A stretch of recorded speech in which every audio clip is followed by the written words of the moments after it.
فطرت کا یہ قانون اور تقاضا ہے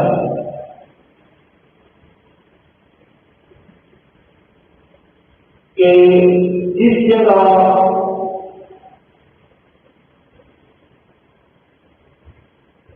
اندھیرا ہوتا ہے وہیں روشنی کی طلب ہوتی ہے،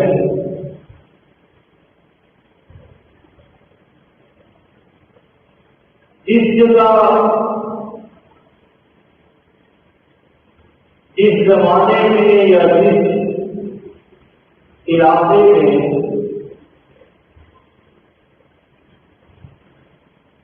ظلم اور بے انصافی ہو وہیں انصاف کی ضرورت ہوتی ہے۔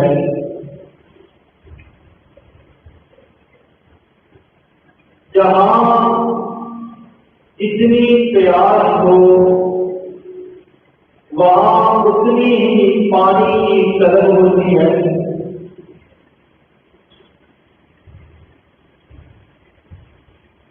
جہاں روشنی کی ضرورت نہ ہو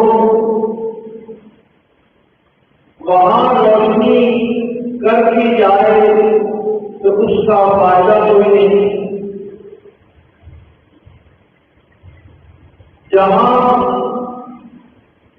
پہلے سے انصاف موجود ہو وہاں انصاف کی ضرورت نہیں ہوتی۔ اسی طرح جہاں پہلے سے تیراکی ہو پیاس نہ ہو وہاں پانی پہنچانے کی کوئی خاص ضرورت نہیں ہوتی، بلکہ جو ایسا کرے کہ جہاں پانی کی ضرورت نہیں وہاں پانی بہا دے، جہاں روشنی کی ضرورت نہیں وہاں روشنی کر دے، جہاں پہلے سے انصاف موجود ہو وہاں انصاف کے ترجم لہرا دے، تو ہر سننے والا دیکھنے والا کہتا ہے کہ یہ کوئی اچھی حکمت عملی نہیں ہے۔ لیکن جہاں انصاف کی ضرورت ہو وہاں اگر انصاف کیا جائے، جہاں روشنی کی ضرورت ہو وہاں روشنی مہیا کی جائے، اور جہاں پانی کی ضرورت ہو وہاں پانی مہیا کیا جائے، تو سب لوگ اس حکمت عملی کو سراہتے ہیں۔ تو یہ جو فطرت کے عین مطابق کام ہے، اسی کے عین مطابق اللہ رب العالمین نے بھی نبوت کی شمع جلانے کا کام اور فریضہ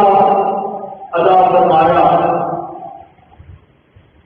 یعنی جس جگہ کفر کا اندھیرا تھا، جس جگہ شرک کا اندھیرا تھا، جس جگہ بے ایمانی کا اندھیرا تھا، خالق کائنات نے نہیں نبوت کی شمع جلائی ہے۔ آپ دیکھیے کہ فرعون کا دربار وہ دربار تھا جہاں اعلیٰ رسول الاعلیٰ کی سزائیں ہوتی تھی، اللہ کی خدائی کی نفی کر کے وہ اپنی خدائی کا اعلان کرتا اور کرواتا تھا۔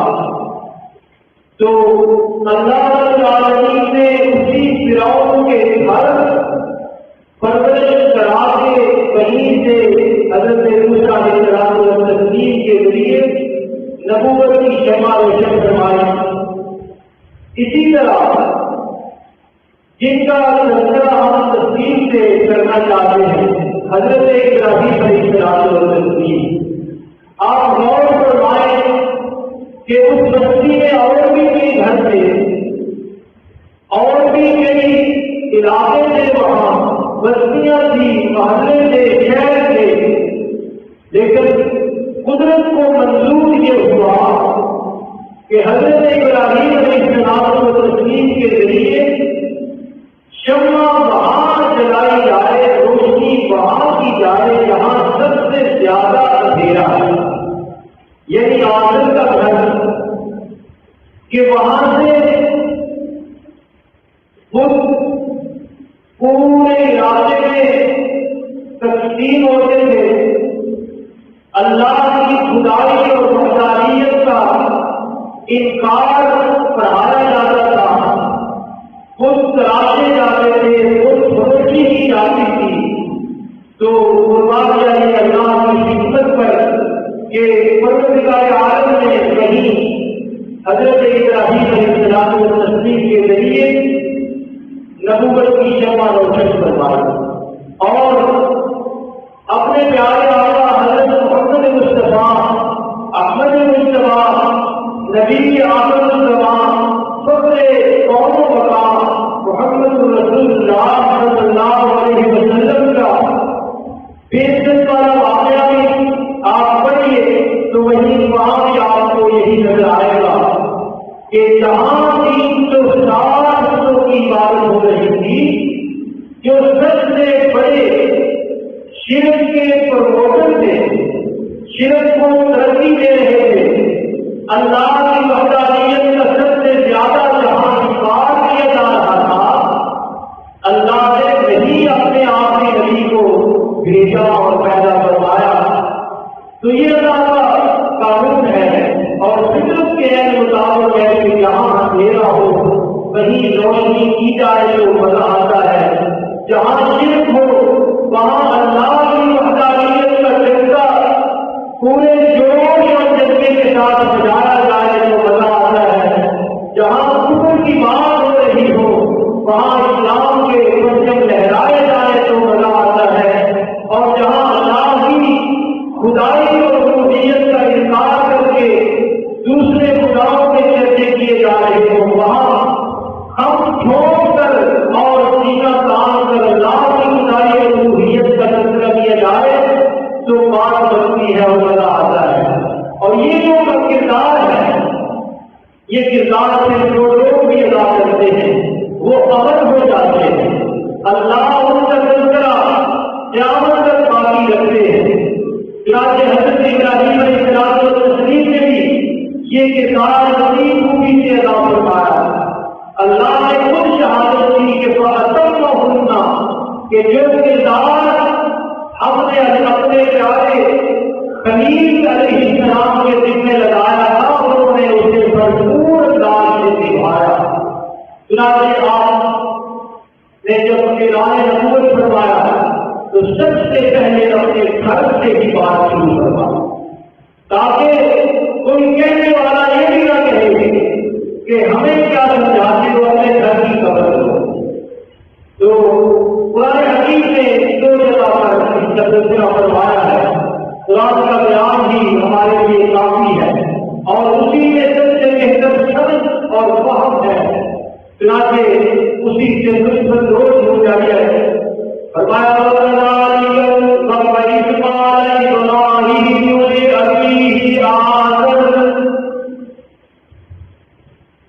حضرت ابراہیم علیہ السلام نے جب جوانی کی تحریر پر قدم رکھا،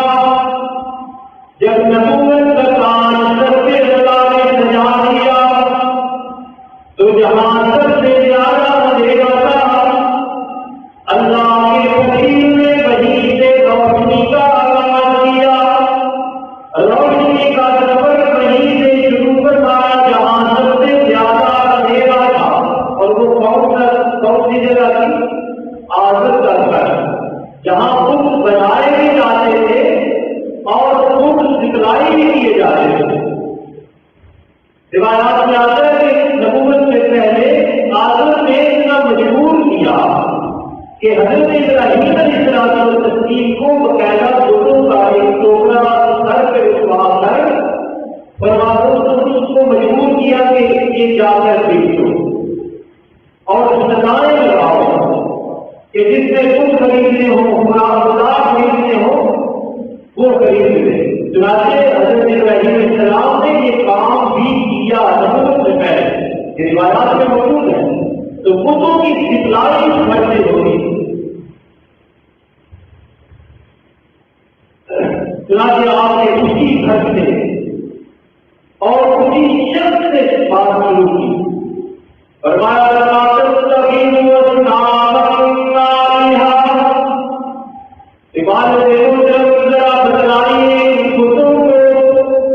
بے جان بتوں کو لکڑی، سونے، چاندی اور دیگر دھات سے بنے ہوئے بتوں کو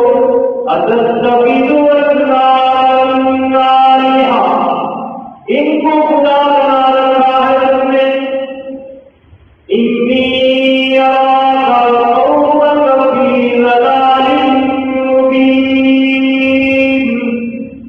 ایسے مشرکوں کو، ایسے بت پرستوں کو حضرت ابراہیم علیہ السلام نے دو الفاظ میں، باشگاف الفاظ میں واضح طور پر فتوے سے نوازا۔ آج بھی کہا جاتا ہے فتوا نہ لگاؤ، کہو نہ کچھ، تبلیغ کرو، بات کرو، لیکن کسی کو کچھ نہ کہو۔ لیکن جو پیغمبرانہ انداز ہے وہ یہ برقیوں والا انداز نہیں کہ ہر جگہ جو ہے کرتا رہے، بلکہ کئی محاورہ طریقہ کے انڈے نہیں کہ اللہ کی کوئی راضی رکھنے کی کوشش کی جائے اور شیطان کو بھی راضی رکھنے کی کوشش کی جائے، توحید بھی بیان کی جائے اور شرک کو بھی پرموٹ کیا جائے۔ یہ تو کوئی پیغمبرانہ طریقہ نہیں، یہ تو سراسر شیطانی طریقہ ہے۔ تو سنیے حضرت ابراہیم علیہ السلام نے اپنی قوم کو اور اپنے والد کو کس فتوے سے نوازا۔ فرمایا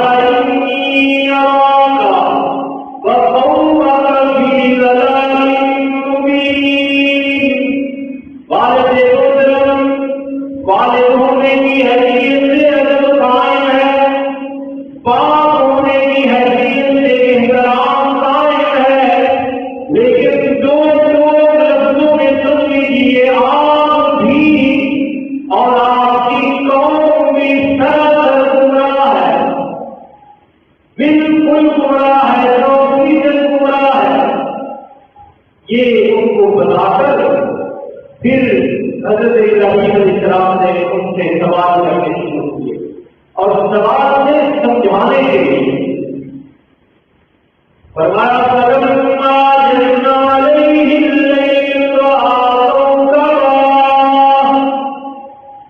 جب رات آئی، ستارے جب جگانے لگے تو حضرت ابراہیم علیہ السلام نے فرمایا یہ ستارہ میرا رب ہے سمجھانے کے لیے، اس لیے کہ اس کی روشنی بڑی تیز ہے، رات کی اندھیری میں چمک رہا ہے، شاید یہ میرا رب ہو، لیکن فلما افلا، ستارہ ان کسی اور کے حکم کے تابع ہوتا ہے، اس کا اپنا کوئی اختیار نہیں، ستارہ رہ گیا اللہ کی کائنات میں، ہر چیز اللہ کے حکم کی پابند ہے،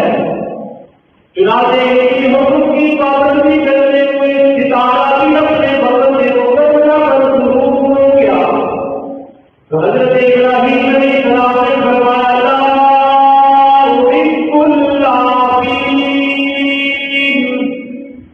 جو ڈوب گیا ہے، جو غائب ہو گیا ہے، میرا خدا نہیں ہو سکتا، میں اس کو اپنا خدا نہیں سمجھ سکتا۔ ستارے سے بڑا وجود ہے چاند کا، ستارے سے زیادہ روشنی کا حامل ہے چاند، پھر اس کے حوالے سے بات فرمائی فلما القمر باریکا، پھر چاند کو دیکھا کہ وہ بھی چاندنی بکھیر رہا ہے،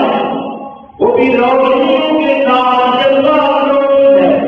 فرمایا ہذا ربی، ستارہ چھوٹا تھا وجود میں، اس کی روشنی بھی تھوڑی تھی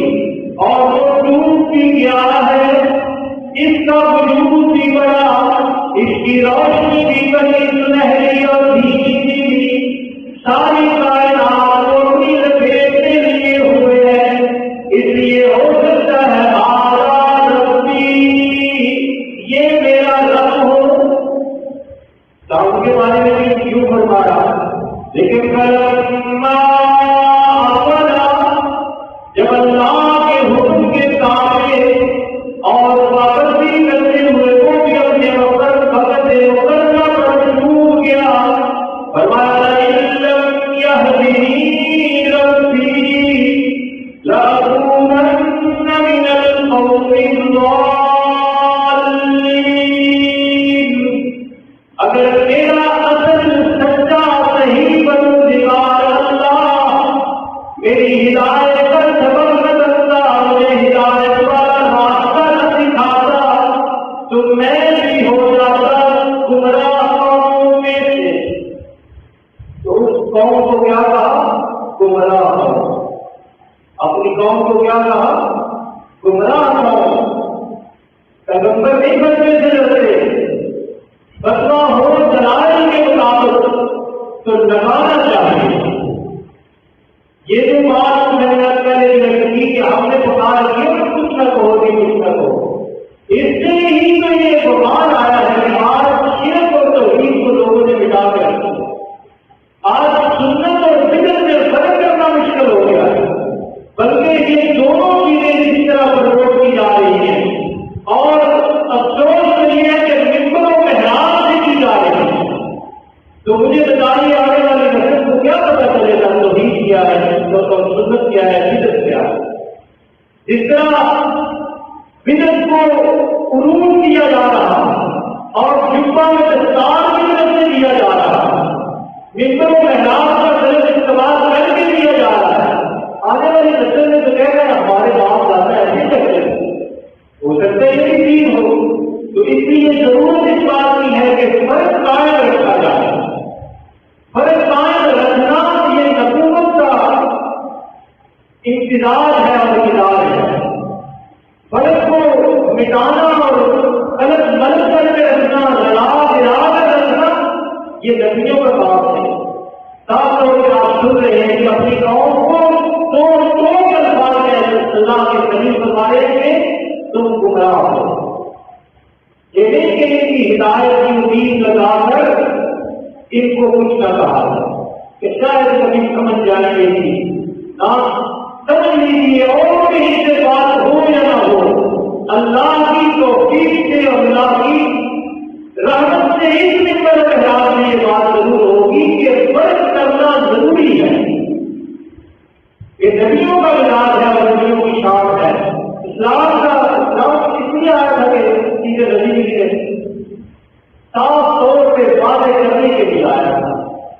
لیمیز اللہ الخبیث من الطیب، قرآن کی یہ بات ہے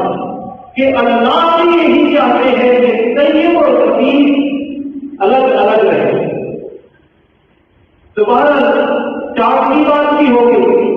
پھر اس سے بڑی اللہ کی قدرت کی نشانی ہے سورج اس کو زیر بحث لائے، فلما الشمس بازغة، چاند بھی غروب کیا اس کے بعد سورج نے تھر نکالا، اس کی تپش بھی زیادہ، اس کی حرارت بھی زیادہ، اس کی روشنی بھی زیادہ، پوری کائنات کو منور کر دیتا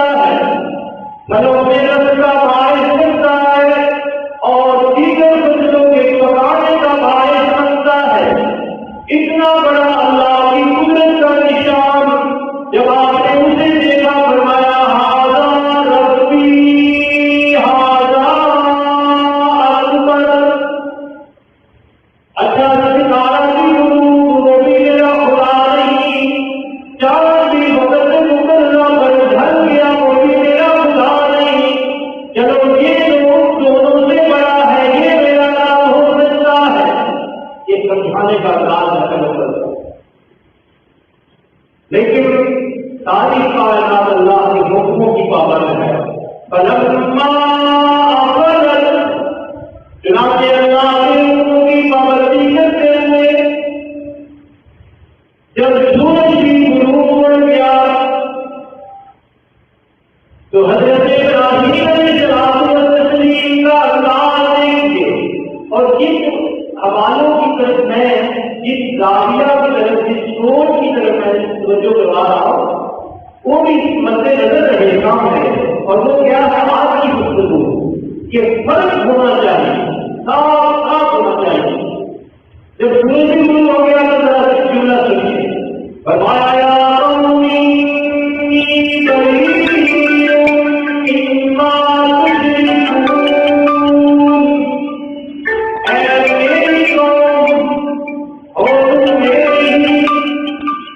میرے ہی گھر والے،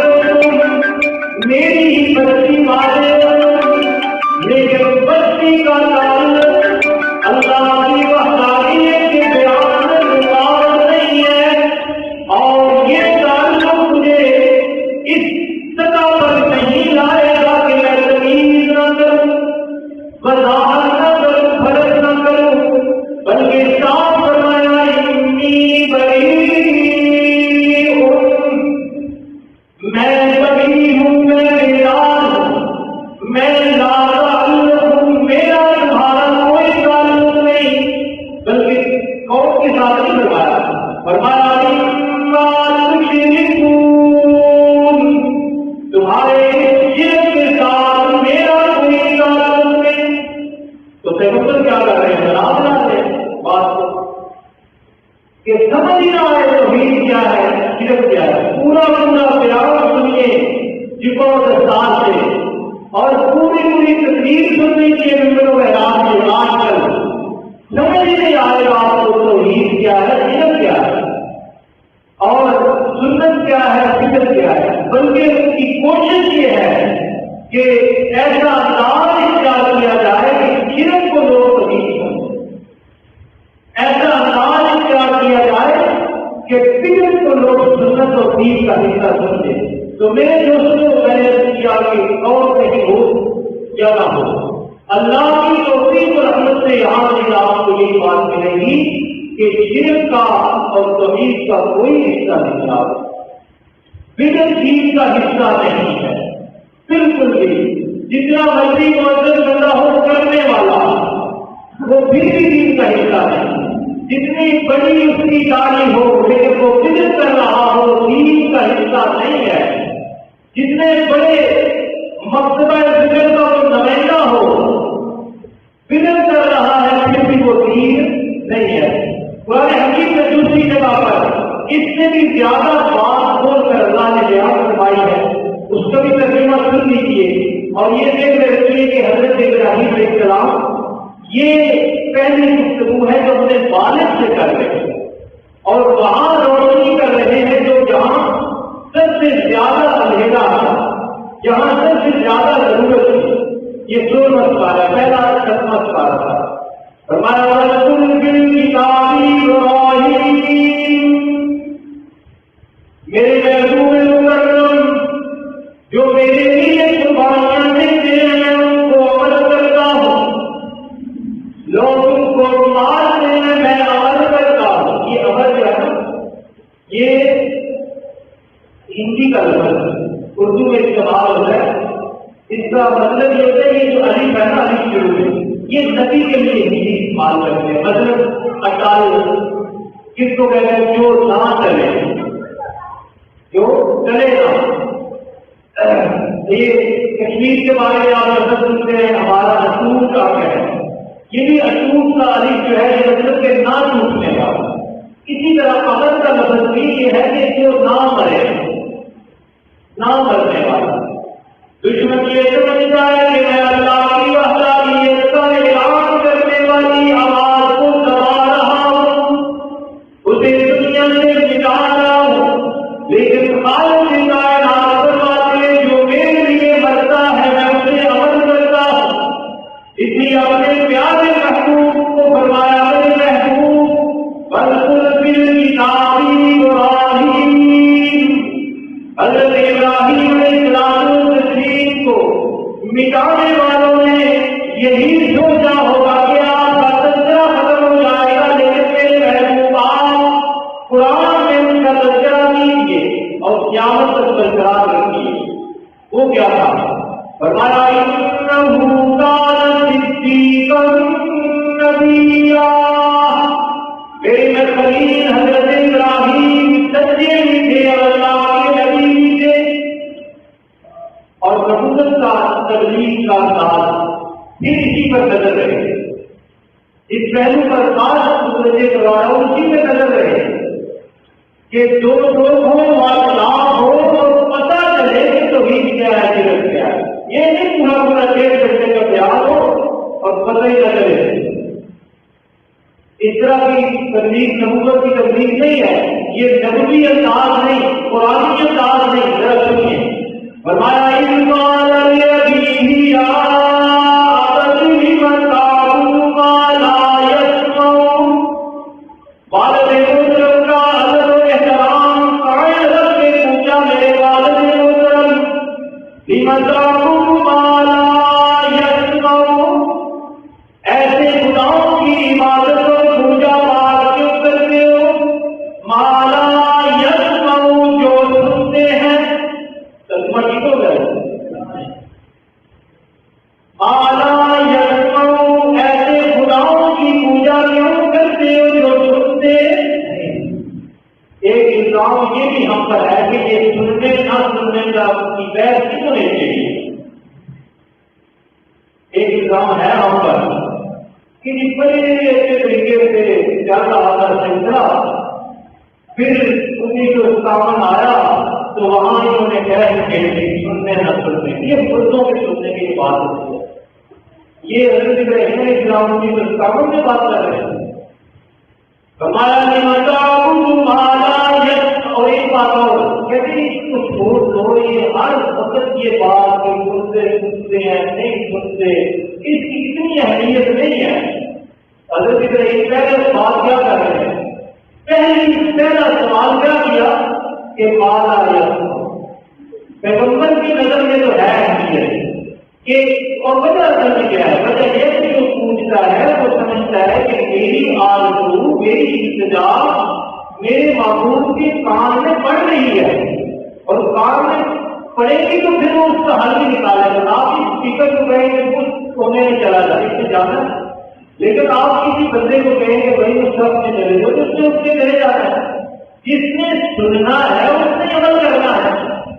تو مشرک کی سب سے پہلی غلط سوچ یہ ہے کہ میرا معبود سن رہا۔ پیغمبر سارے اسی لیے پہلے اسی پر درد لگاتے ہیں، اسی پر درد لگاتے ہیں، اس لیے یہ ہم نے نہیں کیا مسئلہ، یہ قرآن کا بیان کرنا مسئلہ ہے، اور صدیوں پہلے حضرت ابراہیم علیہ السلام فرما رہے ہیں۔ فرمایا ما لا يسمع، جو سنتا نہیں اس کو پوجا اس کی کیوں کرتے ہو؟ دوسری بات فرمایا ولا یبصر، وہ دیکھتا بھی نہیں ہے، اور یہاں تو رٹوایا جا رہا ہے کہ مدینے سے آپ کو دیکھ رہے ہیں، جھنگ سے آپ کو دیکھ رہے ہیں، اور لاہور سے آپ کو دیکھ رہے ہیں، یہ رٹوایا جا رہا ہے اور پکوایا جا رہا ہے اتنا گہرے انداز میں کہ اس کے خلاف آج ہی مجھے ہو کیا یقین مانی اس نے کہا کہ قرآن کا اقبال کرنا چاہیے۔ ہم یہ کہنا کہ وہ نہیں سنتے پہلے سنتے ہیں، قرآن نے کہا ہی غلط ہے، کیا ہو جب یہ قرآن کہہ رہے نا یوز تینوں وہ دیکھتے نہیں، بتا کہ نہیں دیکھتے ہیں، وہ تو میری حالات سے بڑے بات پر ہے، تو وہ کس کا انکار کر رہا ہے؟ اور شور بھی ہم اس لیے کر رہے ہیں، زور بھی اس لیے دے رہے ہیں کہ اللہ یہ سوچ رکھنا کہ وہ سن رہا ہے، یہ سوچ رکھنا کہ وہ دیکھ رہا ہے، اس طرح سب قرآن کا انکار ہے۔ فرمایا لم تعبد ما لا يسمع ولا يبصر، جو سنتا نہیں، جو دیکھتا نہیں، اس کی پوجا کیوں کرتے ہو؟ ولا يغني عنك شيئا، جہاں تو دو ہے نا وہ سب کچھ دیتے ہیں، قرآن کہہ رہا ہے لا يغني عنك شيئا، رتی برابر ہر بھی تمہارے کام نہیں آ سکتے، ریت کے ایک درجہ کے برابر بھی میں تمہارے کام نہیں آ سکتے۔ یہ انشاءاللہ میرے میں سب سے زیادہ رتبہ ہے اور بات کی حوالے، اور میں آیت بھی پڑھوں گا تاکہ جو لوگ یہاں تشریف لاتے